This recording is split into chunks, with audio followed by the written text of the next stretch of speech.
A continuación disertará la doctora Adriana Descalzo. Adriana es doctora de la Facultad de Ciencias Exactas y Naturales de la Universidad de Buenos Aires, investigadora independiente de CONICET. Actualmente se desempeña en el Instituto de Tecnología de Alimentos de INTA. Se especializa en el desarrollo e innovación de nuevos alimentos e ingredientes funcionales.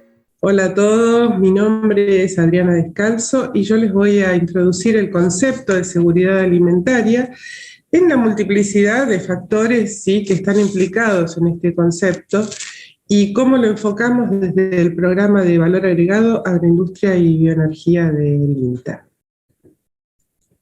Bien, la seguridad alimentaria existe cuando todas las personas tienen acceso en todo momento, ya sea físico, social y económico, a alimentos suficientes, seguros y nutritivos para cubrir sus necesidades naturales para una vida sana y activa. Este concepto data de hace más de 20 años ya, y fue enunciado en la Cumbre Mundial de Alimentación de la FAO en el año 1996.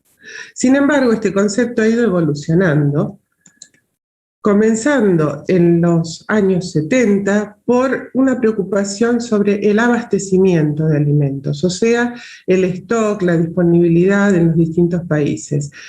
La cantidad de alimentos era la preocupación en los años 60 respecto de la seguridad alimentaria. Ya en los años 80 se introdujo el concepto de la accesibilidad alimentaria. El doctor Amartya Sen fue galardonado con el Premio Nobel en Economía por sus contribuciones a la teoría de bienestar y elección social. Luego, en los años 90, se introdujo el enfoque nutricional y la necesidad de los micronutrientes debido a los déficits principalmente en vitamina A, hierro y yodo, folatos, zinc y otros micronutrientes también. Pero no solo era necesario una cantidad de alimentos, sino la calidad de los mismos. Ya en el 2014 se introdujo también el concepto de estabilidad alimentaria. ¿Con qué tiene que ver la estabilidad? Con las condiciones políticas, climáticas, sociales que favorecen todas las anteriores para el acceso a los alimentos sanos y que consideran las preferencias de los consumidores.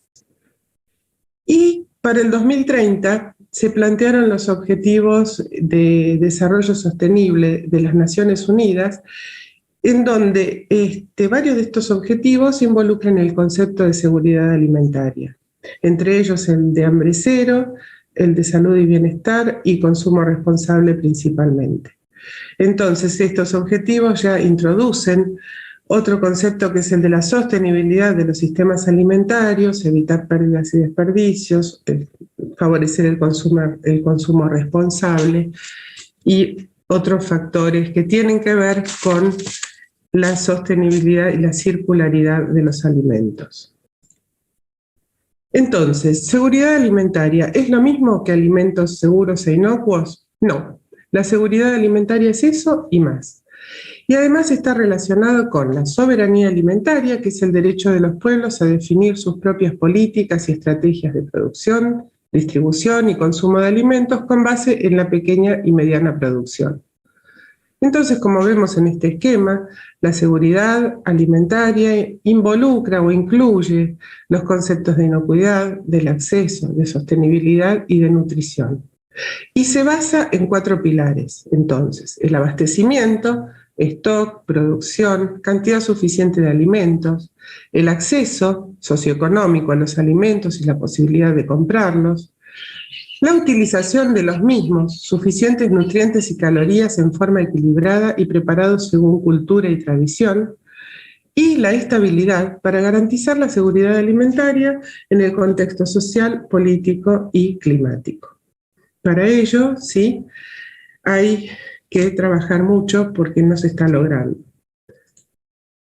¿Qué ocurre cuando no existe la seguridad alimentaria? Bueno, inseguridad alimentaria. Y la inseguridad alimentaria se traduce en principalmente malnutrición. La malnutrición lleva como consecuencia a diferentes patologías. Una de ellas es la desnutrición, que puede ser aguda o crónica, al bajo peso, y los excesos que llevan a sobrepeso y obesidad. en general la desnutrición aguda y crónica y el bajo peso están asociados con un déficit en macronutrientes, déficit calórico y en macronutrientes, pero a su vez también un déficit en carencias parentales, en servicios sociales y de salud, y por supuesto la consecuencia es el hambre. En cambio, el sobrepeso y la obesidad en general se deben a déficit en el consumo de frutas y vegetales, están relacionados con cierto déficit en micronutrientes, exceso de comida ultraprocesada, exceso de calorías, lo que se llama calorías vacías, ¿sí? Y como consecuencia lleva al hambre oculta.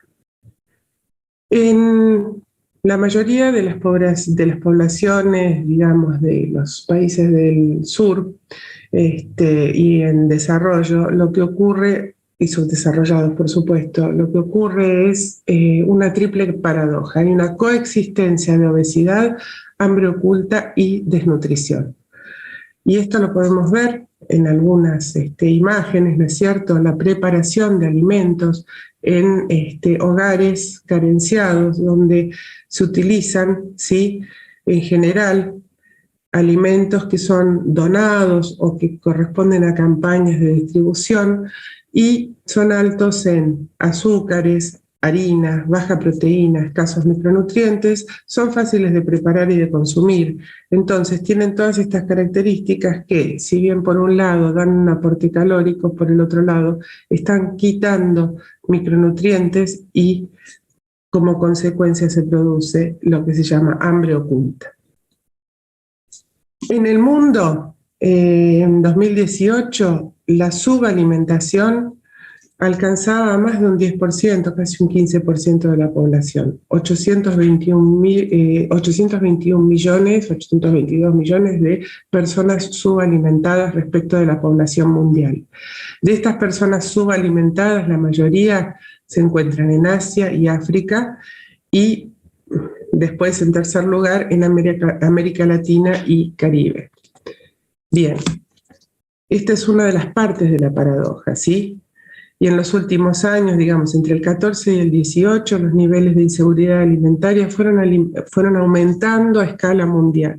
Esta inseguridad alimentaria tiene varias formas de medirse, tiene muchos índices que consideran diferentes factores, no los vamos a nombrar en esta presentación, pero sí no desconocerlos porque es una forma de medir cómo está el termómetro de la seguridad alimentaria a nivel del mundo. Y lo que se observa es un aumento de la inseguridad alimentaria global, de la inseguridad alimentaria moderada y también de la inseguridad alimentaria grave. Con mayor énfasis en los países de África, un aumento en Asia, si bien no está por debajo de África y de América Latina, Asia ha manifestado también un aumento en la inseguridad alimentaria. Y por el otro lado tenemos la paradoja de la obesidad al mismo tiempo. Hay subalimentación y tenemos en el mundo 40 millones de niños en edad preescolar, ¿sí? O sea, menores de 5 años con sobrepeso. Y en cuanto a niños en edad escolar, 131 millones. Adolescentes, 207 millones y adultos, 2.000 millones. O sea, mayores de 18 años, el 40% casi de la población mundial tiene sobrepeso. Y tenemos un 15% casi de la población mundial subalimentada. Entonces, esta paradoja de subalimentación y obesidad son dos aristas, dos partes de la misma inseguridad alimentaria y de lo mismo que hay que atacar.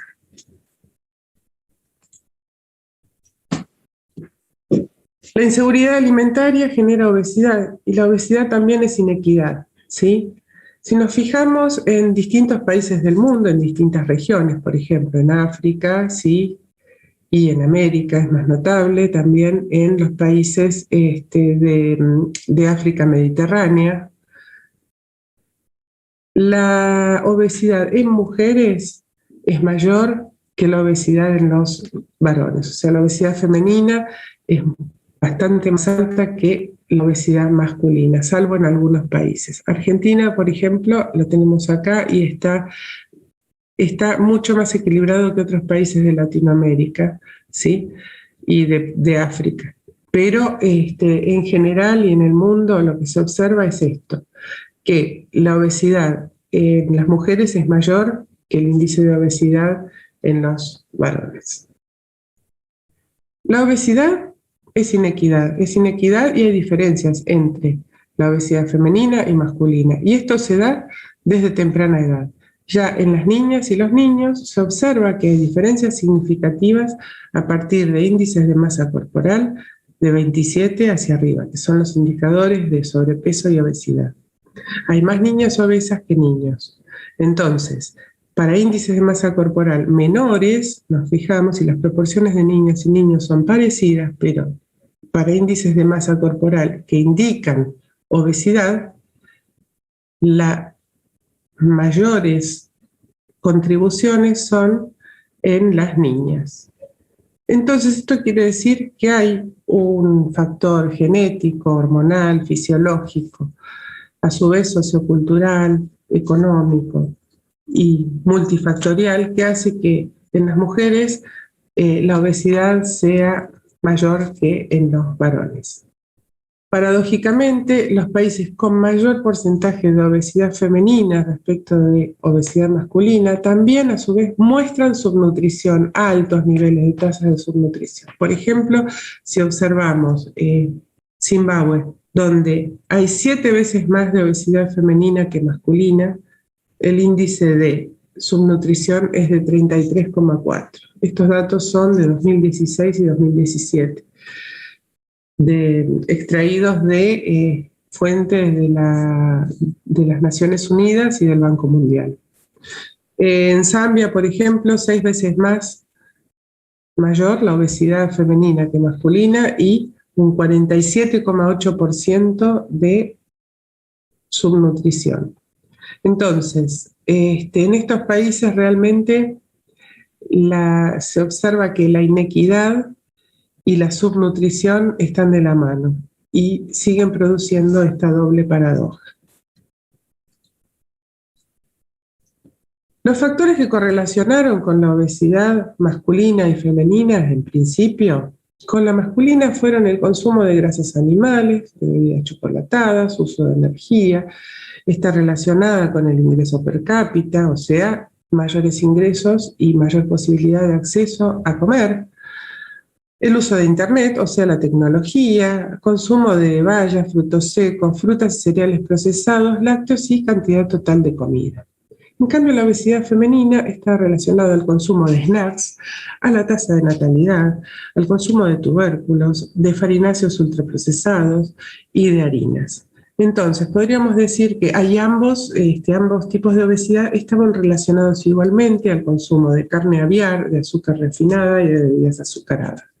Entonces podemos decir que en cierta forma la obesidad masculina es más sana que la obesidad femenina.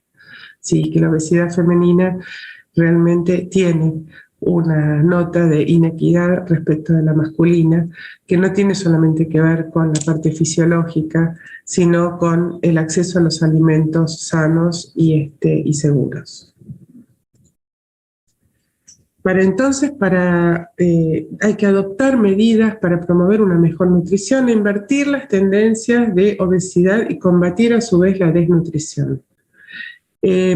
Se establecieron las guías alimentarias para la población argentina, donde se puede observar, ¿sí?, que se introduce el concepto de actividad física, mayor actividad física y menos consumo de sal, consumo de agua suficiente y a su vez una mitad de porción diaria de vegetales y frutas frescas, casi un cuarto entre cereales y menos cantidad de lácteos, de carnes de todo tipo, aceite, frutos secos y semillas, que son los que proporcionan los ácidos grasos esenciales, junto con los pescados y la carne y los lácteos, y poca cantidad de dulces y grasas.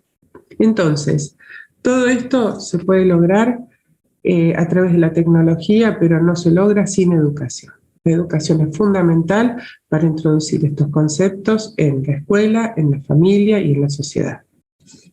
Y las políticas, por supuesto, que acompañen a estos compuestos, a estos conceptos. ¿Cómo podemos contribuir desde la ciencia y tecnología de los alimentos a la seguridad alimentaria? Bueno, algunos aspectos. Por ejemplo, en el aspecto de inocuidad, con alimentos con ausencia de riesgo de intoxicación o contaminación, con alimentos libres de alérgenos, disminuyendo el riesgo de alergias, alimentos libres de gluten, lactosa y otros factores que causen intolerancias, con procesamientos, utilizando tecnologías maduras, tradicionales y nuevas para un procesamiento saludable, preservando los nutrientes y al mismo tiempo evitando riesgos y alimentos más saludables. Procesamiento con ingredientes naturales, con pigmentos, saborizantes, aromas y conservantes que reemplazan el sodio, los fosfatos, los nitritos y las moléculas sintéticas. Alimentos con mayor densidad de nutrientes como proteínas, fibras, ácidos grasos omega 3 y micronutrientes. Con mayor conocimiento analítico para saber qué es lo que causan estas moléculas en los alimentos, cuáles son nutracéuticas. Con alimentos funcionales para la prevención de enfermedades crónicas y alimentos para grupos especiales, lactantes, ancianos, bajos en calorías, el uso de pre y probióticos y fitocompuestos, con bioaccesibilidad, biodisponibilidad y actividad biológica de nutrientes. Estudiando esto podemos determinar cómo utilizan los nutrientes los diferentes organismos. Con la posibilidad de nuevas fuentes de proteínas, diversificar la oferta con proteínas animales, vegetales, levaduras, proteína unicelular. Introduciendo también todo lo que es la ciencia de los consumidores, la preferencia, la aceptabilidad, porque si no de nada sirve investigar en alimentos si los consumidores no los van a aceptar, si no van a ser consumidos. Con alimentos con carácter tradicional, que sean aceptados culturalmente y que tengan identidad territorial, porque una de las mayores falencias de los sistemas de alimentación asistencial puede ser la falta de ganas de comer esos alimentos que se ofrecen, ¿sí? Y con, también sostenibilidad, la recuperación de alimentos y sus partes, los residuos, sus productos, y tecnologías de envases, con envases biodegradables, inteligentes, activos, con aumento de vida útil y disminución de huellas ambientales. Bien, finalmente, las consideraciones en un informe digital de la FAO sobre seguridad alimentaria indica que si bien nos enfrentamos a desafíos importantes para acceder a alimento, uno de los desafíos más importantes es el acceso a las dietas saludables, ya que estas cuestan un 60% más que las dietas que solo cumplen con los nutrientes esenciales y casi 5 veces más que las dietas que satisfacen las demandas calóricas. Entonces, el costo de una dieta aumenta gradualmente a medida que aumenta la calidad de esta dieta.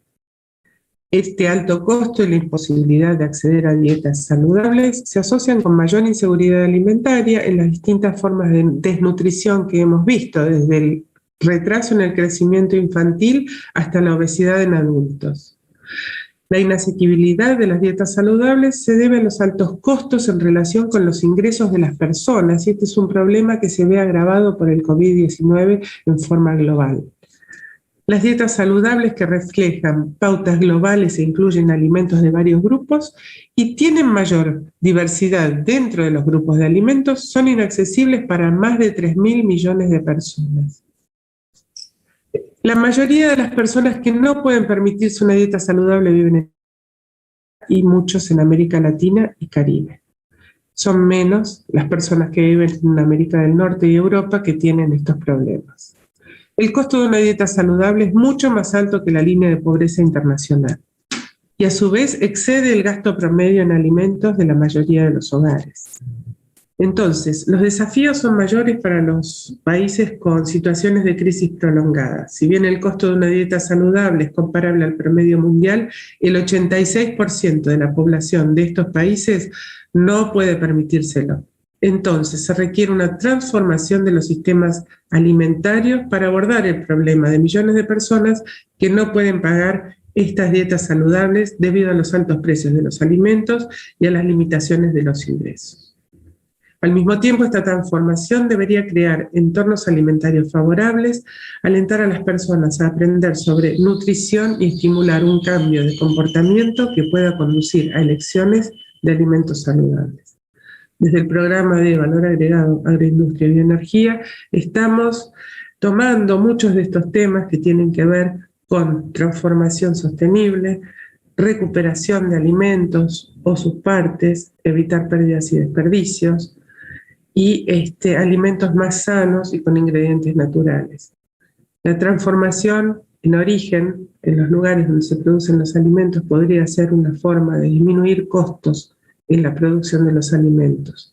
Y también los circuitos locales de producción y de consumo, y adaptados a los territorios y a los gustos y preferencias de los consumidores, pueden ayudar en este aspecto. Muchas gracias.